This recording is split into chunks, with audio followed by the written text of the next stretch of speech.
and welcome to another educational video about screen printing by Catspit Productions. Today's video is about Squeegee, okay, because now I know that I have done videos about Squeegee in the past. So I've talked about Durometer, I've talked about size, but I think I've done it in like a couple different videos, and I'm going to collect some of those and I'll put the links in the video description below. So if you want to know more about how to choose your Squeegee in more detail, elaborated in other videos that I've done previously, then check out the video description. Okay, it's a little warm today. I really should be cleaning the shop rather than making a video. I have some stuff left that I have to clean up, but I got a question today about Squeegee, and I realized that I didn't have a video that kind of pulled it all together. So I wanted to talk about two very important things that you need to consider when you're choosing your Squeegee.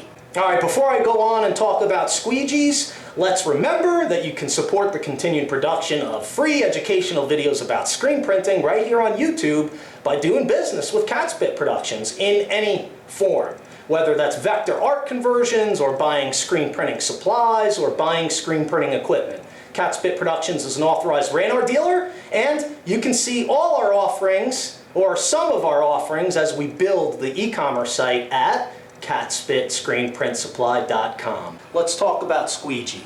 So the first thing that you got to consider is the size. All right. Well, I don't know if it's the first thing, but one of these two things. Okay. Consider your size. You don't want the Squeegee to be much bigger than the design you're printing.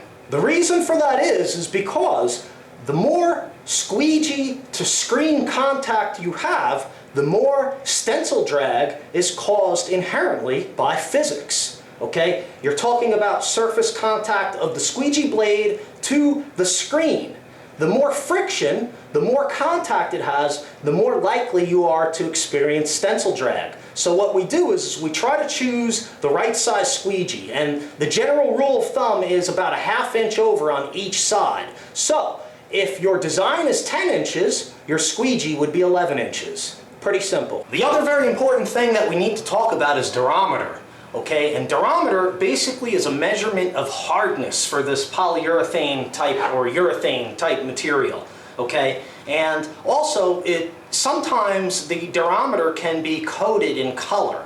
So for particular manufacturers, they may code their Squeegee in color, meaning that a particular color represents a particular durometer. However, that's not a standard from manufacturer to manufacturer. So sometimes it used to be more uniform years ago. The color of the Squeegee blade would determine tell you what durometer it is. But today, that's not necessarily the case. But the general rule is that the softer the Squeegee blade is, okay, the softer it is, the more ink it's going to leave when you print.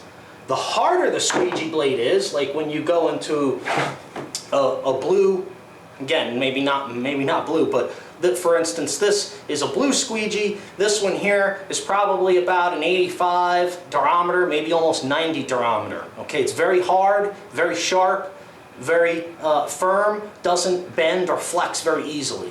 This type of Squeegee would be very good for high detail, halftones, fine lines, all that kind of stuff, and it's going to leave a lesser volume of ink printed on your substrate. Okay, so when you're setting up a job, say you're printing black ink on a white t-shirt, black ink on a white t-shirt, we could use a harder Squeegee blade, a higher durometer.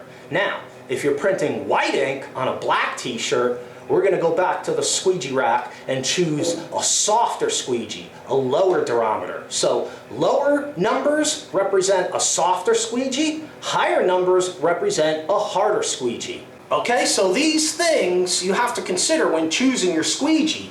And as you can see, the size of the Squeegee in relation to the design you're printing, as well as the hardness of the Squeegee, is very important to getting an overall satisfactory result easily. In other words, when you have the scientific part of the screen printing equation down, then it will make it easier for you to get the results that you want without having problems. Okay, so Squeegee size, we're going to use the Squeegee that is only a ½ inch over on each side of the design. So a 10-inch design would take an 11-inch Squeegee, and that reduces stencil drag. okay, which could be a problem with registration and fuzzy, blurry prints and all this kind of stuff, okay?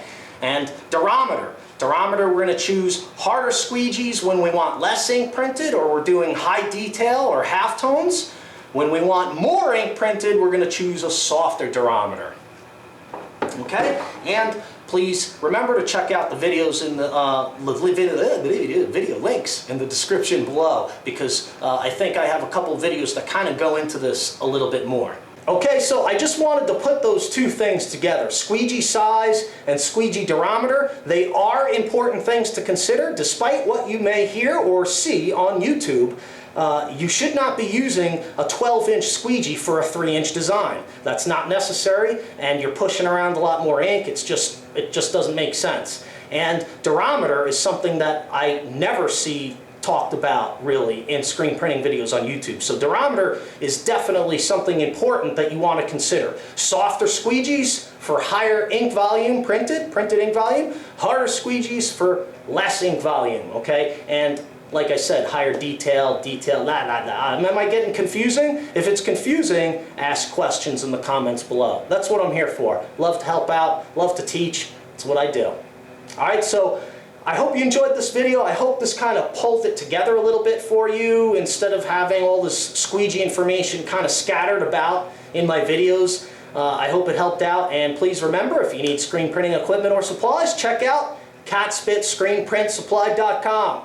All the proceeds from the sales on that website go to the continued production of these videos like the one you just watched. Alright, thanks a lot for watching. I appreciate your time and attention. If you like what you see, rate thumbs up, and please subscribe. We'll see you next time.